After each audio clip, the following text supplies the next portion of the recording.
Carlos, te agradezco que procedas con la aprobación de los informes. Gracias. Gracias, Ricardo. Bueno, al abrir este encuentro el martes pasado, el escritor y periodista nicaragüense Sergio Ramírez dijo algo que seguramente todos suscribiríamos y que de algún modo nos interpela en nuestra tarea diaria, ¿no? Nunca antes la palabra ha tenido tanto peso como ahora. Es ella la que nos salva, la palabra que no tranza, que no cede, que no claudica. Y por eso las dictaduras censuran, le temen a la palabra. Bueno, ha vuelto el periodismo de las catacumbas. En el caso de su país, eso ocurre 4 décadas después de que una revolución derrotara a una dictadura para después engendrar otra dictadura, ¿no? Y esa historia recurrente que se muerde la cola, como el mismo Sergio dijo, es un símbolo del fracaso latinoamericano por consolidar la tolerancia, el pluralismo, el respeto por el otro, por utilizar la palabra para debatir, para denunciar, para invitar a pensar, no para denigrar, para ofender, para imponer un discurso único. No todo es fracaso, hay excepciones, por cierto, pero los resultados del índice de Chapultepec que presentamos el martes hablan a las claras.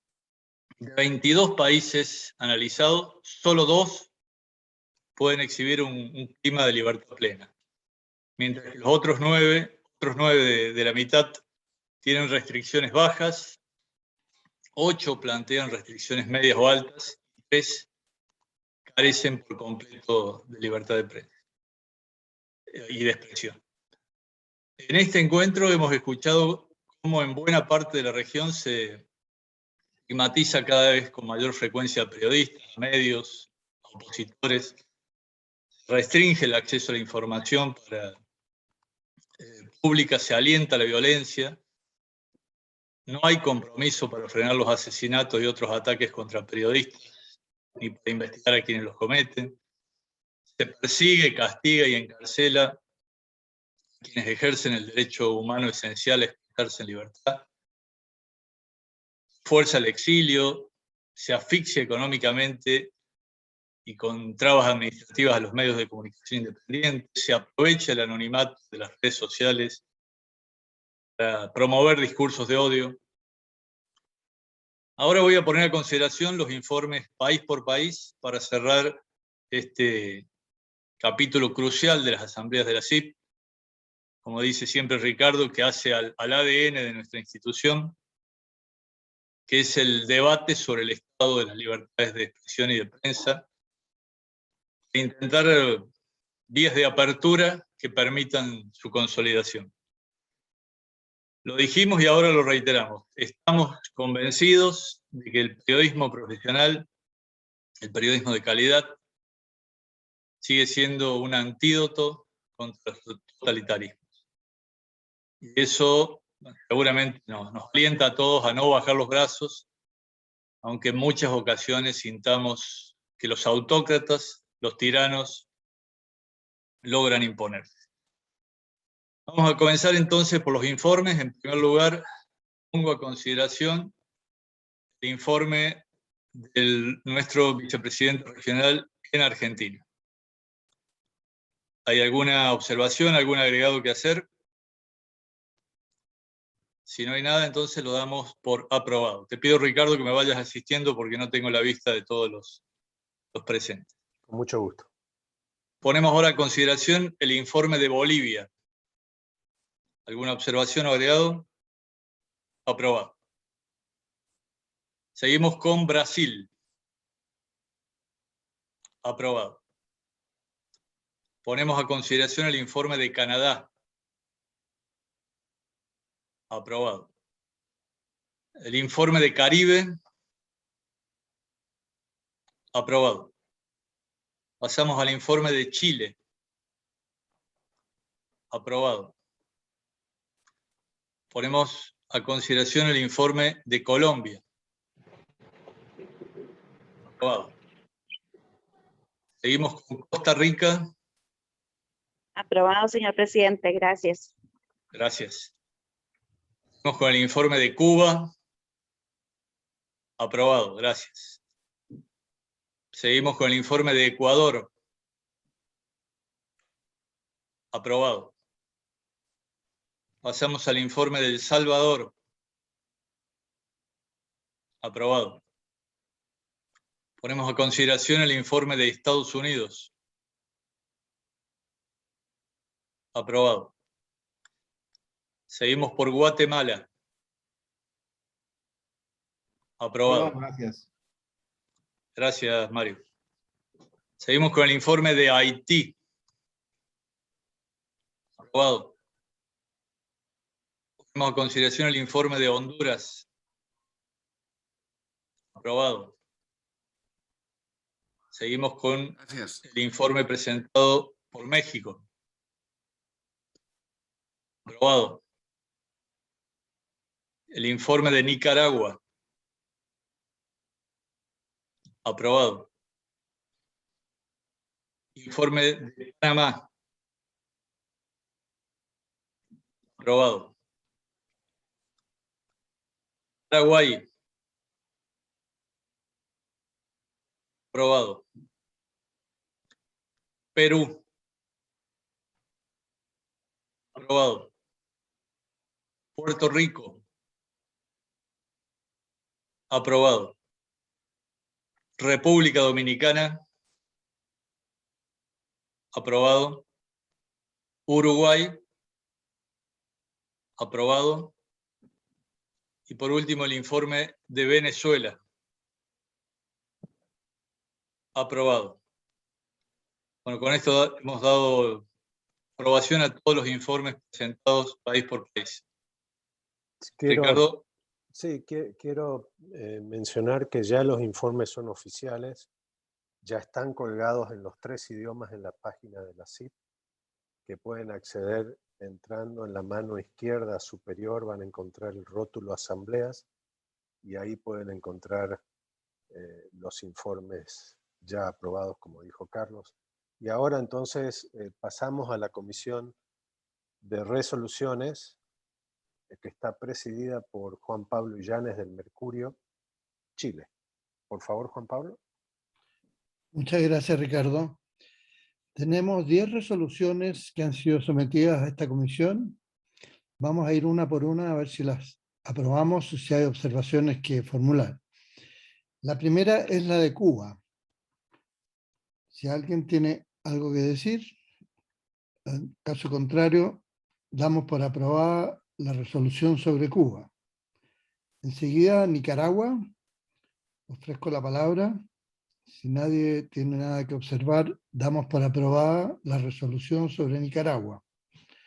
Enseguida tenemos una resolución sobre Venezuela. Si no hay observaciones ni comentarios, damos por aprobada la resolución sobre Venezuela. En Paraguay, hay una resolución sobre Paraguay, que no hay observaciones, la damos por aprobada. Luego tenemos una resolución de carácter general sobre impunidad. Se ofrece la palabra. Si no hay observaciones, la damos por aprobada.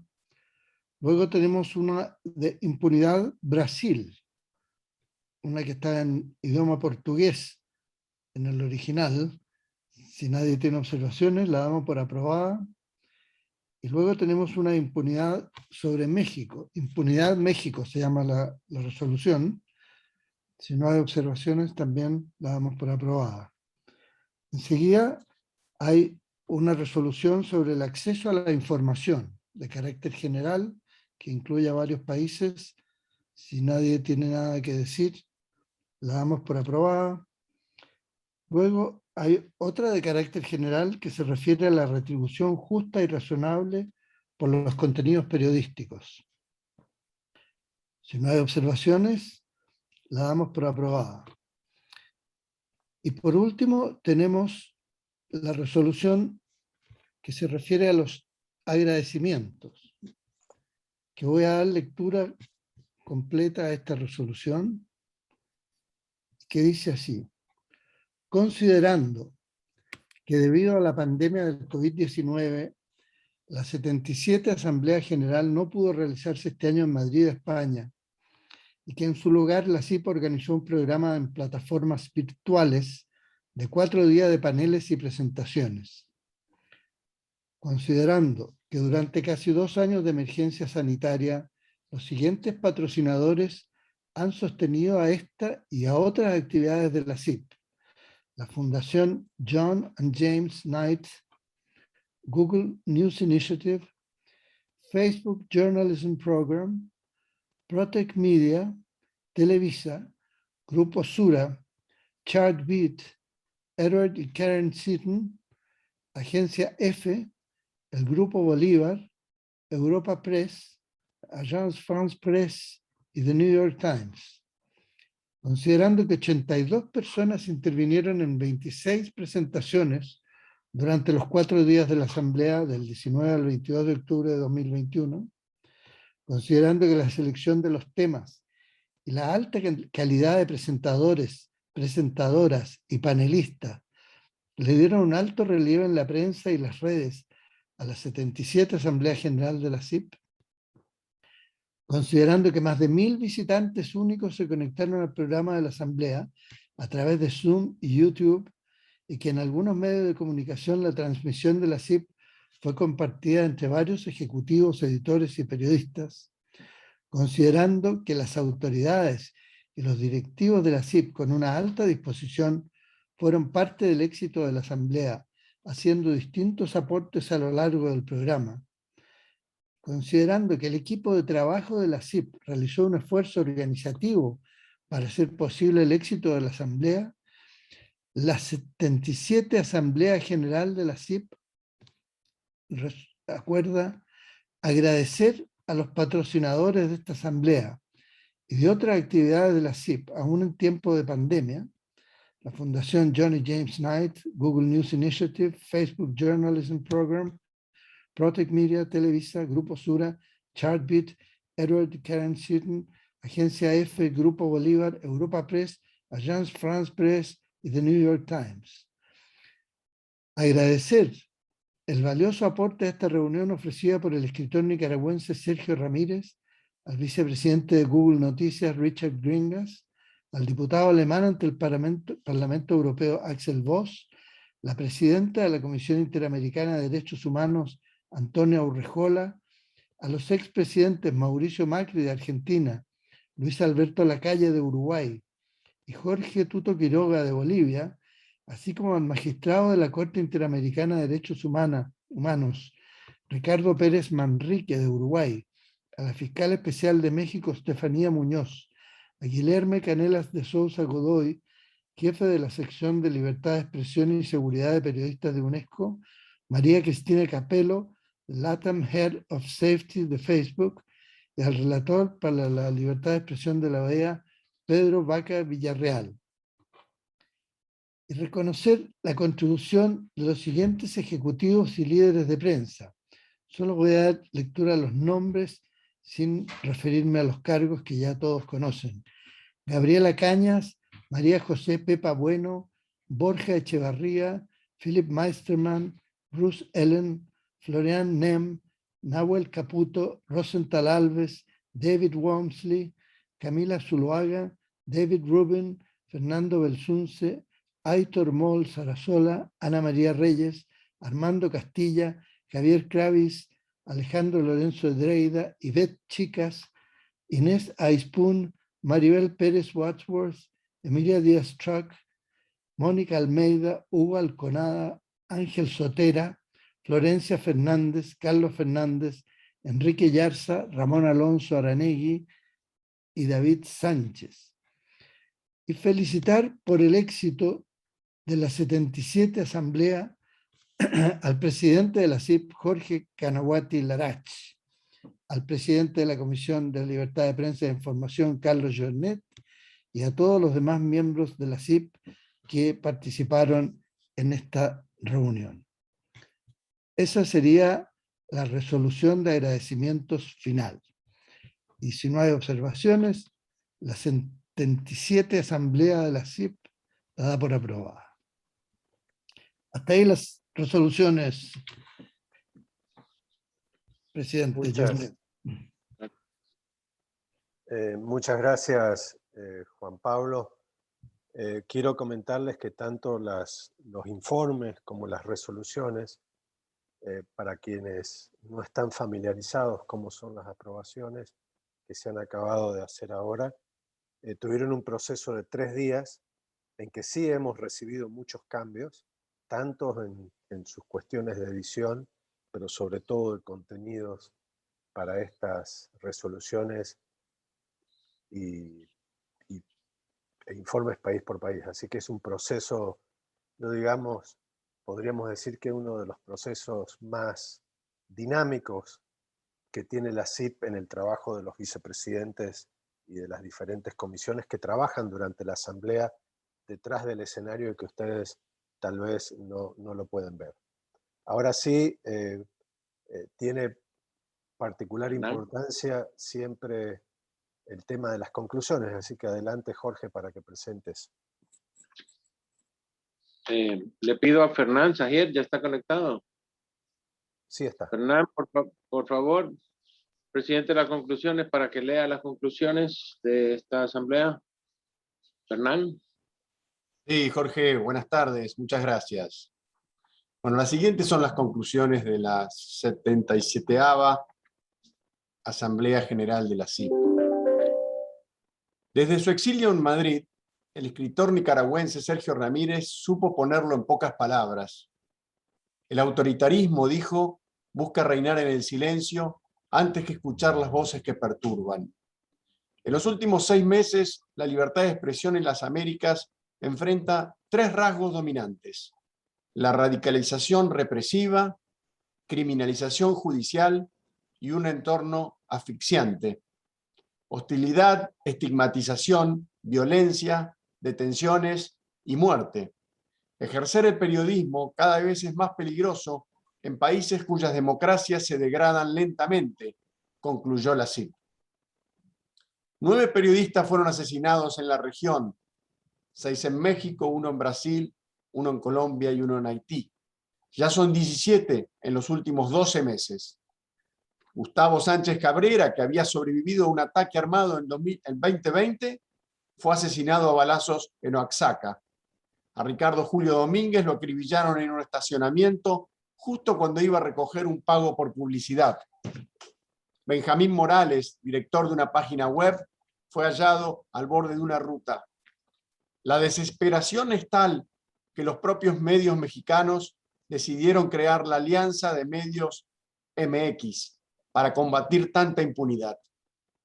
En Nicaragua, Juan Lorenzo Holman Chamorro, gerente general de La Prensa, el principal diario del país, lleva más de 2 meses preso y sin atención médica, acusado de cargos absurdos.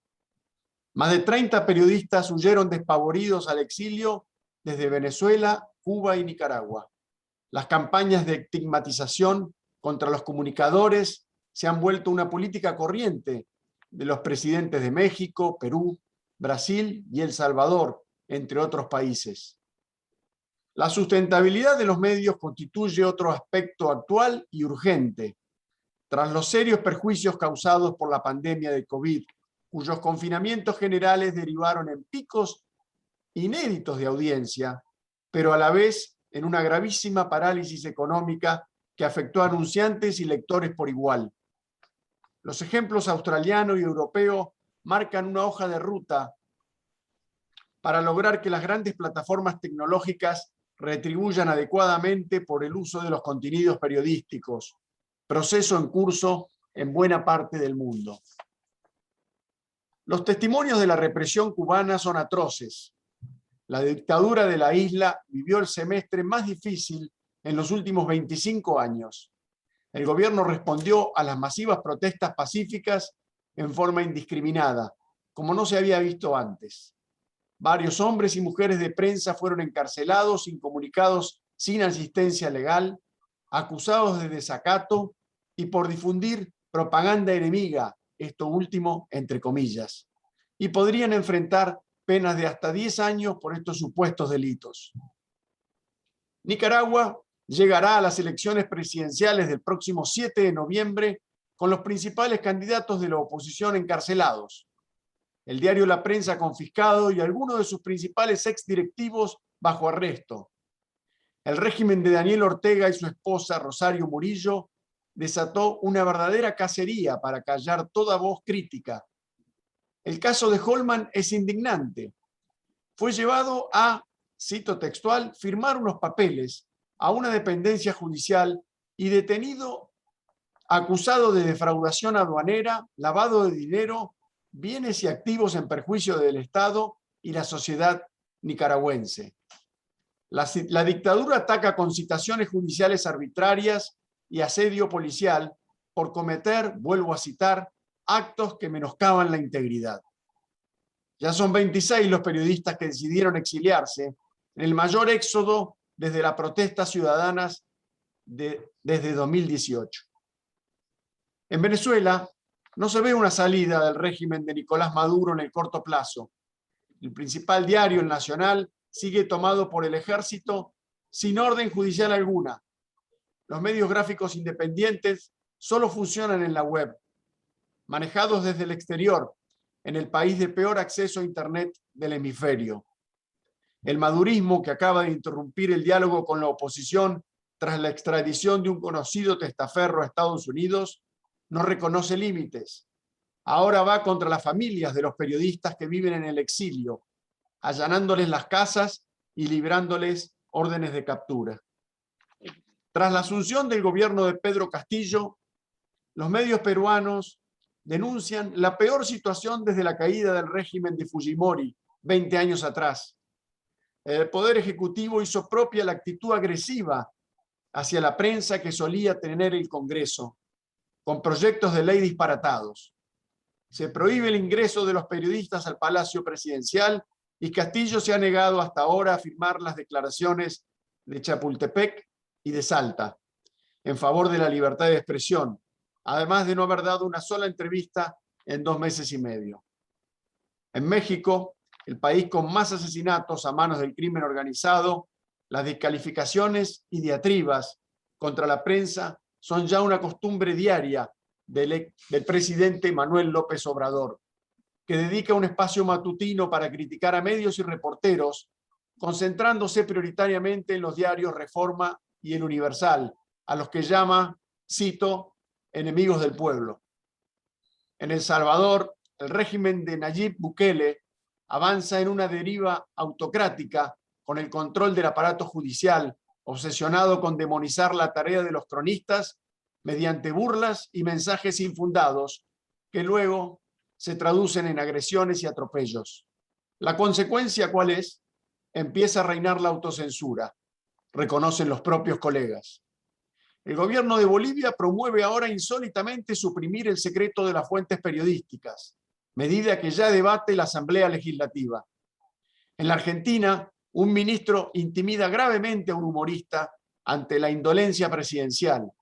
El gobierno insiste con el invento de un lawfare entre jueces, periodistas y opositores, mientras se prolongan y reproducen causas judiciales contra quienes informan e investigan y, como en toda la región, vuelve la distribución discriminatoria de la pauta publicitaria oficial que premia a los medios amigos del poder. Incluso en los Estados Unidos sorprenden los niveles de violencia. Cerca de 100 periodistas fueron atacados durante las manifestaciones callejeras en 2021, en lo que parecen rémoras de los años de intolerancia de Donald Trump. En Brasil, Jair Bolsonaro insiste con un sistemático discurso contra la prensa. Las agresiones y la estigmatización hacia los periodistas se han vuelto cotidianas, como sucede también en Guatemala y Ecuador. Haití vive de por sí un clima de violencia generalizada en el cual la prensa no está exenta. En Colombia, las marchas masivas del año pasado ampararon ataques a mansalva. Las restricciones a la libertad de información pública se repiten en prácticamente todos los países, sin distinción de extracción ideológica, y los gobiernos incumplen sus propias leyes. La falta de transparencia es como una mancha de aceite que se expande sobre el continente. Prácticamente no hay nación que quede a salvo. La criminalización del periodismo mediante denuncias judiciales alarma en Paraguay, ardid que se reitera a su vez en Panamá como herramienta de intimidación. Uruguay y Chile aparecen como ejemplos de plena libertad en el informe del Índice de Chapultepec, con el que la CIP y la Universidad Católica Andrés Bello de Venezuela miden las condiciones en las que trabaja la prensa. Argentina también allí da en la nota, es el país de la mayor, y cito, estrepitosa caída en toda la región. Bajó del 77% al 53% para la labor periodística e integra el grupo con limitaciones parciales en materia de restricciones. En otro hecho auspicioso, la Corte Interamericana de Derechos Humanos condenó al Estado colombiano por la tortura, el secuestro y la violación de la periodista Judith Bedoya en el 2000, cuando hacía un trabajo de investigación en la cárcel Modelo en Bogotá. Hace pocas semanas, el Comité Noruego otorgó el Nobel de la Paz a los periodistas María Ressa y Dmitry Muratov. No son los primeros reporteros distinguidos con tal galardón, pero sí es la primera vez que el premio es asignado por defender la libertad de expresión, condición previa para la democracia y la paz duradera, como dice la resolución. Las libertades de la región, para concluir, se debaten contra las cuerdas, lejos de los ideales de las civilizaciones avanzadas y robustas. Muchas gracias.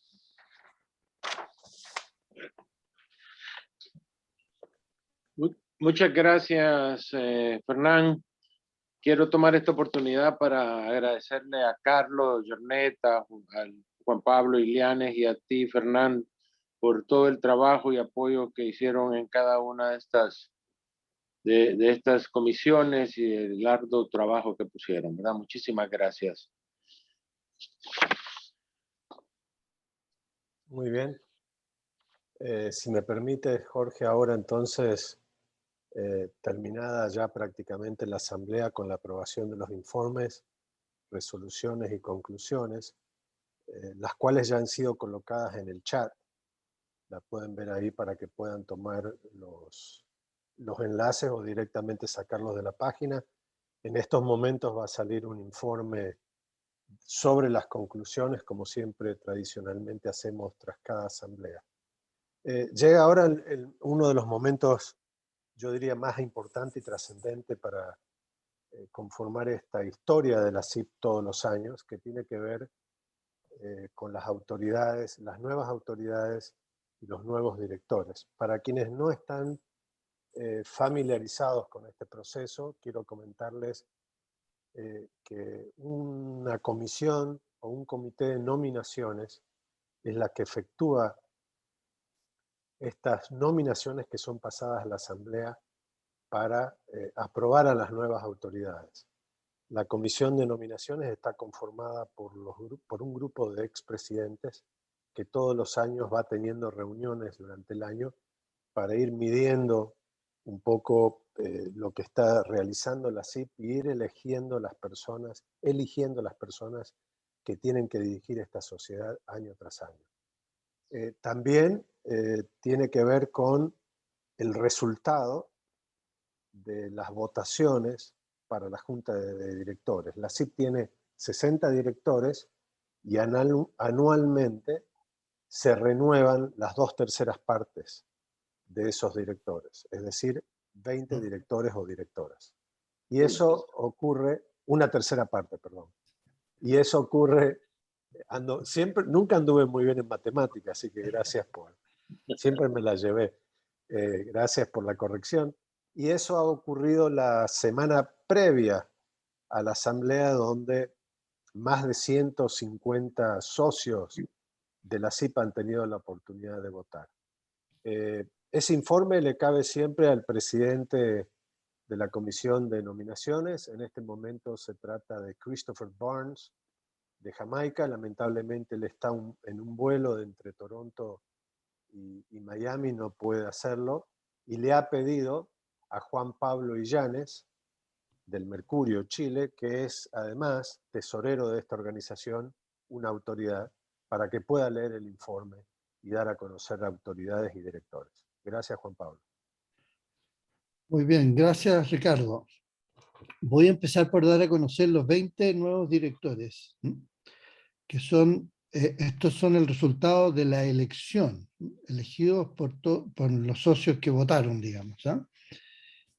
Es Marta Ramos, de la Organización Editorial Mexicana OEM, México; Susana Hernández, del diario El Centro Newspaper, de Toronto, Canadá; Candelas Martín de Caviedes, de Europa Press, de Madrid, España; Eduardo Quirós, de La Estrella, de Panamá; Gilberto Urdaneta, del Regional de Zulia, Ciudad Ojeda, Venezuela; Sergio Romero, del Tribuno, de Salta, Argentina; José Zamora, de Univisión, Miami, Florida; Luis Jorge Medina, de RCN TV, Bogotá, Colombia; Inés Aispun, del Diario Libre de Santo Domingo, de la República Dominicana; Norberto Frigerio, de Publi Revistas, de Buenos Aires, Argentina; Sócrates Bonfim Neto, del Jornal de Comercio Amazonas, de Manaos, Brasil; Jorge Carrasco, del diario La Paz, de Bolivia;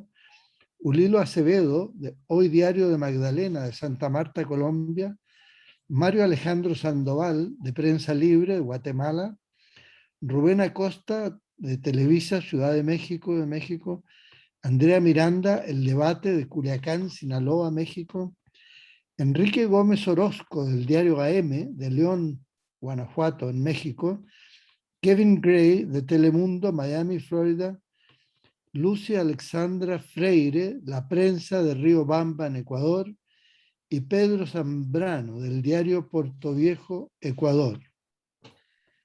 Simultáneamente con elegir a estos 20 nuevos directores de la CIP, se produjeron algunas vacantes que ha sido necesario llenar. Y entonces, para las dos vacantes que se produjeron del periodo 2019 a 2022, se han llenado con Anand Persaud, de Stabroek News, de Georgetown, Guyana, y José Monegro, del Día de Santo Domingo, República Dominicana. Y las dos vacantes que se produjeron para el periodo 2020 a 2023, ellas se van a llenar con Óscar Rodríguez, del diario AZ, de Jalapa, México, y Don Thomas, de Trinidad Express Newspaper, de Port of Spain, Trinidad. De modo que esos serían todos los nuevos directores que van digamos, la mayoría que leí es del 2021 al 2024 y el resto en los periodos que dije. Ahora voy a leer el acuerdo del Comité de Nominaciones que se reunió el 7 de septiembre del 2021 para elegir a las autoridades que van a presidir la CIP del año 2021 al 2022. Debido a la pandemia, el Comité de Nominaciones decidió renovar las autoridades de la CIP por este periodo. De modo que actuará como presidente Jorge Canaguati Larach, del grupo OPSA de San Pedro Sula, Honduras. Como primer vicepresidente, Michael Greenspan, de New York Times, de New York. Segundo vicepresidente será Roberto Rock, de La Silla Rota, Ciudad de México, en México. Tesorero, Juan Pablo Llanes, del Mercurio de Chile. Y secretaria, Gabriela Vivanco, de La Hora, de Quito, Ecuador.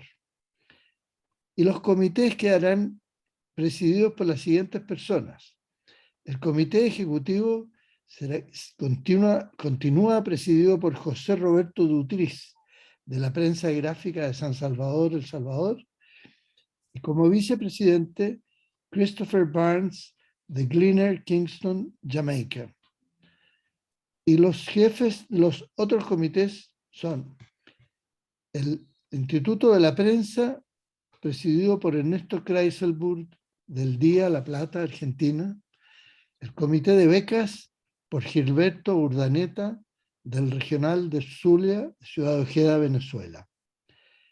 Y también acordó el Comité de Nominaciones prorrogar el contrato de Ricardo Trotti como director ejecutivo de la CIP. Hasta ahí la información del comité de nominaciones que me encargaron transmitir. De modo que felicitamos a Jorge Canaguati, que es el nuevo y también es el antiguo presidente de la CIP. Gracias. Muchas gracias, Juan Pablo, y creo que es un año bisagra, es, creo, único en la historia de la CIP que un presidente da continuidad al mismo presidente por un año, haciendo extensivo estos dos años, para lo cual habla de la confianza de las autoridades de la CIP y de todos los socios de la CIP para don Jorge Canaguati. Así que sin más, y además, obviamente siempre hay unos aplausos estruendosos cuando hacemos esto en presencia. Sé que le van a hacer llegar a Jorge todas sus felicitaciones y a las demás autoridades. Y cabe ahora entonces escuchar al antiguo y nuevo presidente de la CIP, Jorge Canaguati. Adelante, Jorge. Gracias Ricardo. Bueno, como ustedes ya escucharon, existe un grupo conformado por expresidentes y tienen una tarea específica: preservar la tradición y la sabiduría de la organización. También son quienes nominan a las próximas autoridades. Yo estaba destinado a unirme a ese grupo y gozar de mi merecida jubilación después de un arduo trabajo, pero parece que todavía no me quieren con ellos, o no me creen digno de querer estar ahí. Pero me obligaron a ser presidente por un año más. Ahora, fuera de broma, de verdad que me siento honrado, pero sobre todo halagado y privilegiado de seguir al frente de esta institución. Muchas gracias por la confianza. Acepto este nuevo reto con el entusiasmo que tuve el primer día de mi gestión el año pasado y espero poder volcar toda la experiencia en este próximo año. La tarea es titánica a favor de nuestra industria. La pandemia ha profundizado y desencadenado una crisis que desde hace décadas nos venimos afectando como industria. Estamos frente a una dicotomía mayor. Nunca en la historia los medios se han revalorizado tanto frente a las audiencias y como sostén de la democracia, pero al mismo tiempo se han visto debilitados económicamente. Sabemos que cualquier estrategia de sostenibilidad pasa, primero, por la calidad de los contenidos y, segundo, por la innovación y la forma en la que abrazamos las nuevas tecnologías. Este es el mayor reto y responsabilidad de los medios. La fragilidad de la industria reclama una responsabilidad de todos los sectores. No solamente lo pedimos nosotros. Este año fue el secretario general de las Naciones Unidas, Antonio Guterres, reclamó a la comunidad internacional buscar soluciones conjuntas para la industria de medios. Consideró que estamos en una época peligrosa. Habló de la extinción de medios ante una pérdida estimada de en 30,000 millones de dólares en el último año en solo los periódicos. Pidió asegurar fondos suficientes, tanto privados como públicos, para que los medios puedan seguir cumpliendo su papel esencial en las sociedades. Esta 77 Asamblea General de la CIP, en sus 4 días, fue un reflejo de esa dicotomía. Vimos cómo los medios usan la tecnología desde Clarín a Vocento para encontrar nuevas audiencias, o cómo The New York Times y El País de España tienen a la calidad de los contenidos como principal esfuerzo para ser sustentables. Vimos el valor del periodismo para la verdad y la democracia con el descubrimiento de los Pandora Papers, pero también cómo Daniel Ortega o Nicolás Maduro se ensañan contra la prensa y el nacional. Y supimos también, lamentablemente, que el gobierno de Colombia se echó para atrás con unos fondos que entregaría a los medios de ese país para ayudarlos a superar la crisis y abrazar la transformación digital. Y también tuvimos la oportunidad de hablar del inconmensurable poder de las grandes plataformas digitales. Ese poder que puede usar para ayudar a los medios, pero también para seguir infligiéndoles pérdidas. Las plataformas deben, por fin, considerar que son corresponsables de la crisis de nuestra industria. Han absorbido entre un 60 y 80% de la publicidad a nivel global y siguen usando los contenidos noticiosos que nos cuestan trabajo y mucho dinero para seguir generando ganancias que no comparten.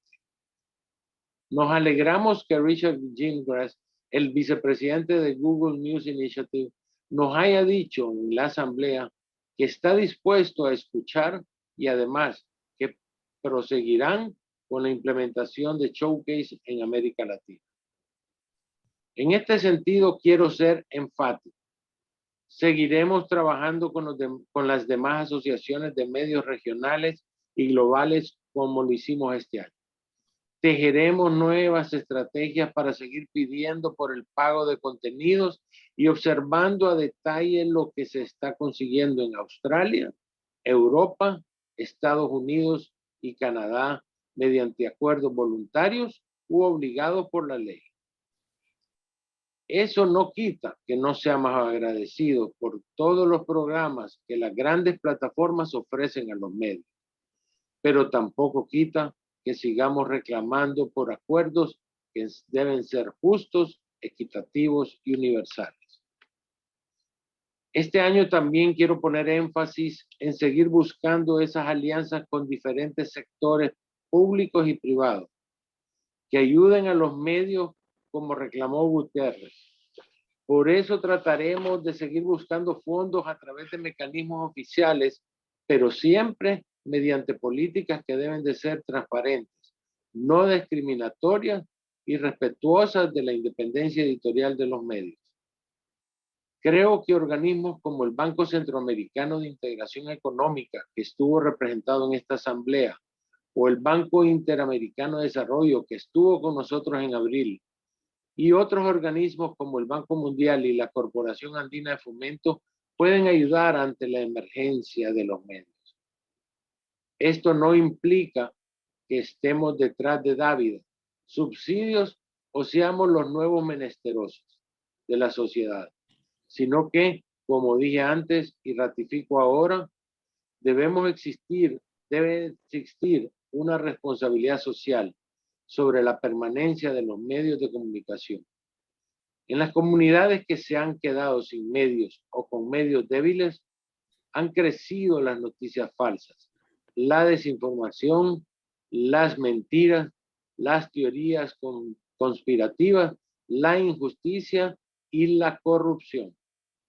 La viabilidad y permanencia del periodismo independiente y los medios de comunicación son esenciales para las naciones libres, justas y democráticas. Este año continuaremos trabajando en acuerdos con organizaciones como la Alianza de Medios de México, la FLIP de Colombia y el Robert Kennedy Group de Estados Unidos para seguir luchando en contra de la impunidad que rodea la violencia contra los y las periodistas. Como aprendimos ayer, según datos de este año en UNESCO, 7 de cada 10 mujeres periodistas experimentaron violencia en línea, por lo que es urgente tomar medidas para reducir las desigualdades estructurales y culturales que afectan a las mujeres y reducir las brechas de género en nuestras redacciones y sobre todo en los cuadros ejecutivos de los medios. En estos días tuvimos la oportunidad de escuchar a lideresas del periodismo como Gabriela Cañas, Pepa Bueno, Ana María Reyes, Marta Ramos, Camila Zuloaga, Antonia Urrejola, Argelia Peroso, María Elvira Domínguez, Estefanía Pérez, Erika Guevara, Gabriela Vivanco, Inés Aispún, Maribel Pérez, Susana Mitchell, Leonor Mulero, Florencia Fernández, Emilia Díaz Strock, Mónica Almeida, María Lorente, Ivette Chicas, Candela Martín de Caviedes, Nohora Galán y María Cristina Capello, por nombrar a algunas de ustedes. Las hemos escuchado y sabemos que con su ejemplo y sus esfuerzos forjaremos medios más plurales y diversos. También nos comprometemos a desarrollar más eventos en los que se destaque el liderazgo femenino en nuestra industria.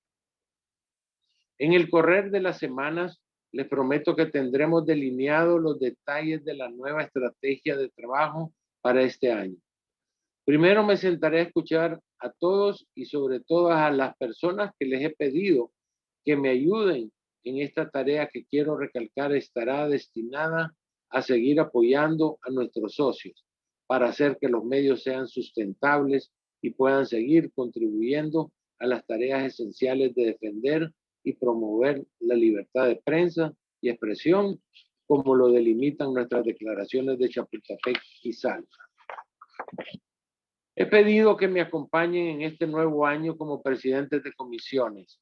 En libertad de prensa, Carlos Jornet, Argentina, a quien reitero mi agradecimiento por su liderazgo este año y a sabiendas que contigo, Carlos, estaremos muy bien representados. En las subcomisiones de esta Comisión de Libertad de Prensa, he pedido que de Chapultepec se encargue Armando Castilla, de México. De impunidad, Juan Francisco Ili Lanz Duret, de México. Y de la subcomisión de Salta, Laura Puertas, de Panamá. En asuntos internacionales, Miguel Otero, de Venezuela. En premios, Leonor Mulero, Puerto Rico. En finanzas, María Eugenia Mome, Perú. En auditoría, Pedro Rivero, Bolivia. En asuntos legales, Martín Echevers, de Argentina. En membresía, Gabriela Vivanco, de Ecuador. En recaudación e inversiones, Sebastián Pastor, de Honduras. Y en internet, Marta Ramos, de México. Sé además que seguiré acompañado por los presidentes del Instituto de Prensa y de Becas, Ernesto Kreisburg, de Argentina, y Gilberto Urdaneta, de Venezuela, respectivamente. Así como también de José Roberto Dutriz como presidente del Comité Ejecutivo, y especialmente seguiré contando con el apoyo decidido de Michael Greenspan de Estados Unidos como vicepresidente primero de la CIP y de Roberto Rock de México como vicepresidente segundo. A todos ellos les agradezco de antemano por el trabajo que haremos este próximo año, siempre en función de nuestra misión y de los intereses profesionales de nuestros más de 1,000 socios.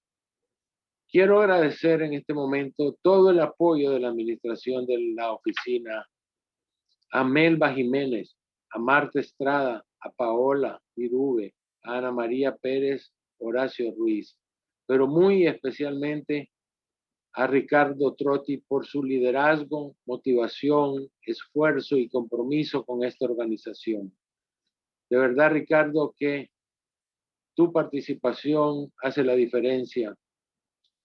Deseo fervientemente y prometo que trabajaré para que este año nos sirva para que la sociedad siga revalorizando aún más los medios de comunicación y a nuestra misión esencial como CIP, para defender la libertad de prensa y para ayudar a construir más democracias. Muchísimas gracias. Gracias. Muchas gracias, Jorge. De parte, por lo menos en lo que respecta a la oficina de Miami, siempre estaremos respaldándote en todo el trabajo que se va a desarrollar.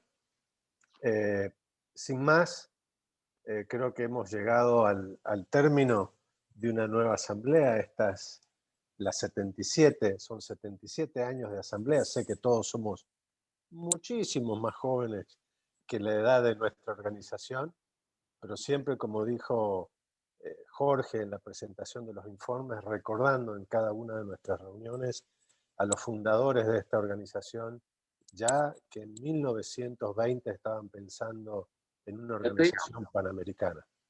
Así que les agradezco a todos muchísimo la participación en esta 77 asamblea.